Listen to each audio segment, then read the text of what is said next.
사랑하는 성도 여러분, 한 주간도 말씀 안에 거하고 계시는지요? 오늘은 지난 12월 4일 주일에 주셨던 로마서 8장 17절로부터 25절 말씀, 주의 날의 영광을 기다리며 라는 제목의 말씀을 묵상해 보고자 합니다.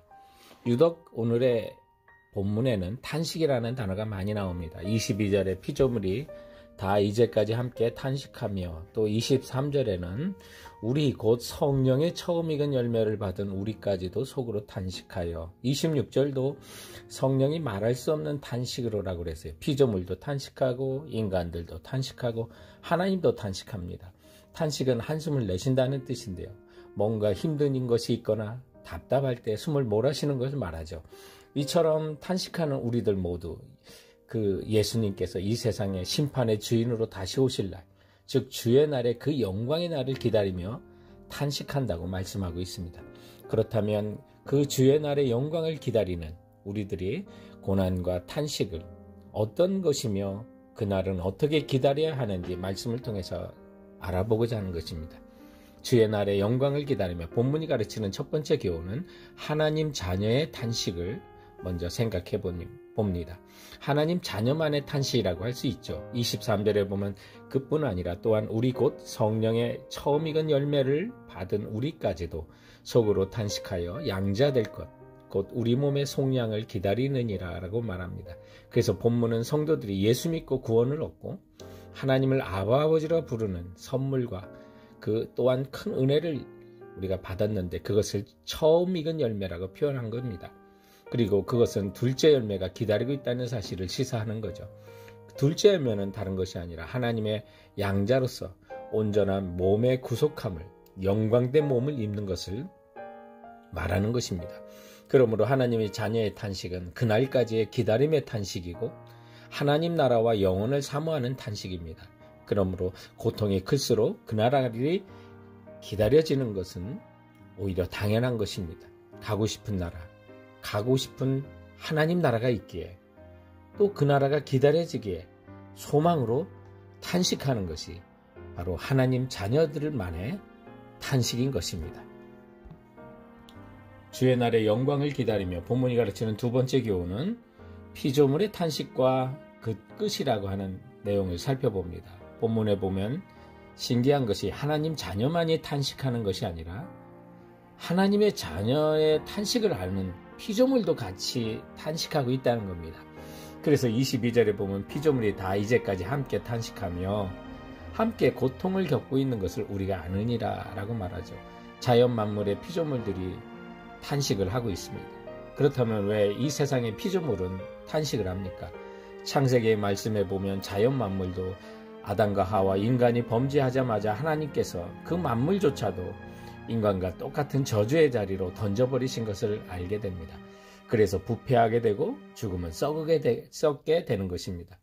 이처럼 피조물의 탄식과 그 고통의 대표적인 것이 오늘날 자연 파괴죠. 그래서 19절에 보면 피조물이 고대하는 바는 하나님의 아들들이 나타나는 것이니 21절에 그 바라는 것은 피조물도 썩어짐의 종노릇한 데서 해방되어 하나님의 자녀들의 영광의 자유에 이르는 것이라고요. 그래서 피조물들도 고통당하면서 하나님의 자녀들이 예수 그리스도께 이 땅에 오실 때 함께 영광스러운 몸을 입고 이 세상에 나타나는 날을 눈빠지라 기다린다는 겁니다. 그리고 피조물의 탄식의 끝이 어딘지 21절에 보면 그 바라는 것은 피조물의 썩어짐의 종노릇함에서 해방하여 하나님의 자녀들의 영광의 자유에 이르는 것이라고요. 다시 말해 다시는 썩지 않는, 죽지 않는 그날을 우리 성도들이 예수님의 재림하는 순간 맞이할 때 바로 피조물들도 바로 하나님의 자녀들이 그처럼 변화되는 것을 바라고 기다린다는 것입니다. 오늘 본문을 통해서 깨닫게 되는 교훈 세 번째는 탄식의 끝은 허무가 아니고 충만이라는 것입니다. 성도들에게는 아직 나타나지 않은 그 다음의 열매인 우리 주님과 같은 우리 몸이 썩지 않을 몸으로 변화될 영광의 날을 기다리고 있는 것입니다. 우리 성도들은 우리 인생의 그 탄식의 그 끝을 믿기에 성도들의 탄식은 허무가 아니고 충만인 것입니다. 이것 때문에 성도들은 속으로 탄식하면서도 범사에 감사할 수가 있는 것입니다. 또한 성도들이 오늘 본문을 통해 주목할 것은 우리의 고난이 현재의 고난이라는 데 있습니다. 18절에 생각하건대 현재의 고난은 장차 우리에게 나타날 영광과 비교할 수 없다고요. 이 현재라는 말이 잠깐 스쳐 지나가는 기간을 가르칩니다. 우리 인생을 사는 동안 받을 수 있는 현재의 고난을 말하죠. 성경을 보면 예수님께서는 제자들이 고난의 길, 십자가의 길로 가시도록 초청하시고 부르시면서도 조금도 미안해하거나 부탁하거나 사정하지 않으시고 당당하게 요구하셨던 걸 보게 됩니다.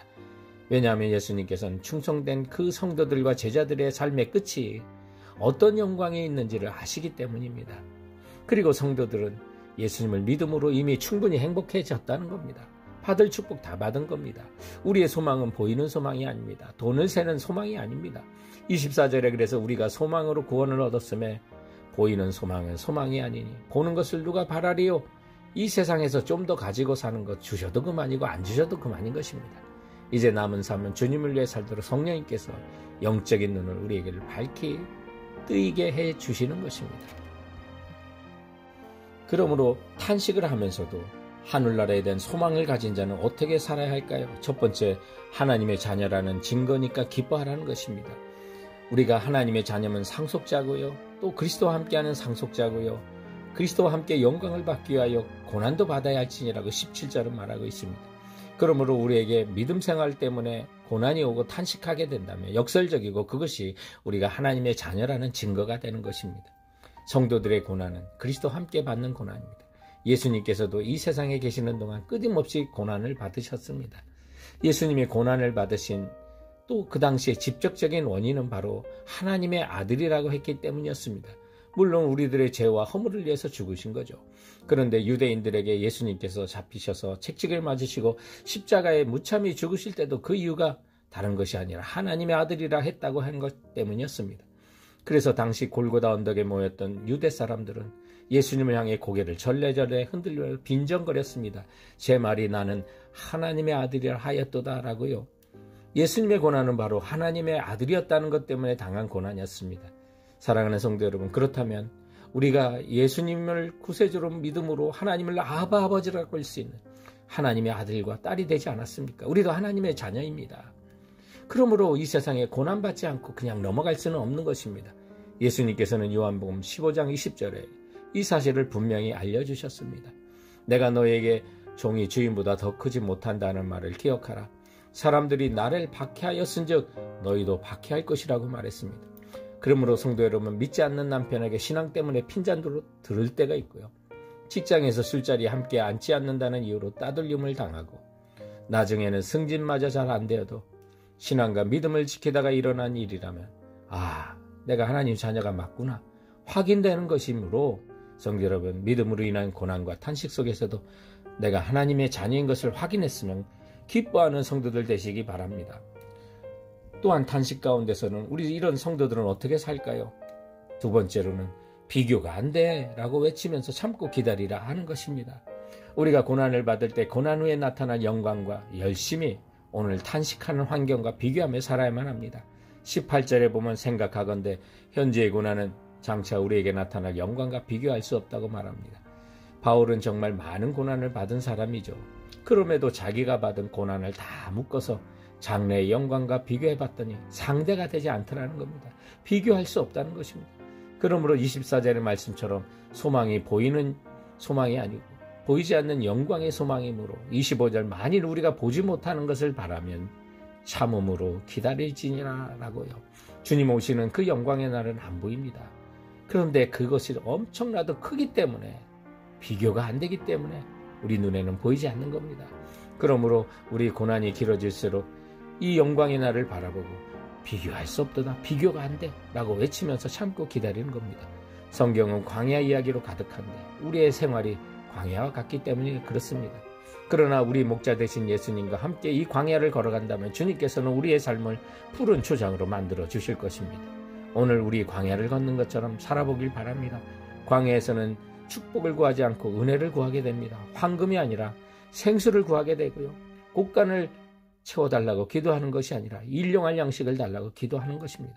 축복의 장마비가 아니더라도 이슬 같은 은혜에도 감사할 수 있는 것이 광야죠.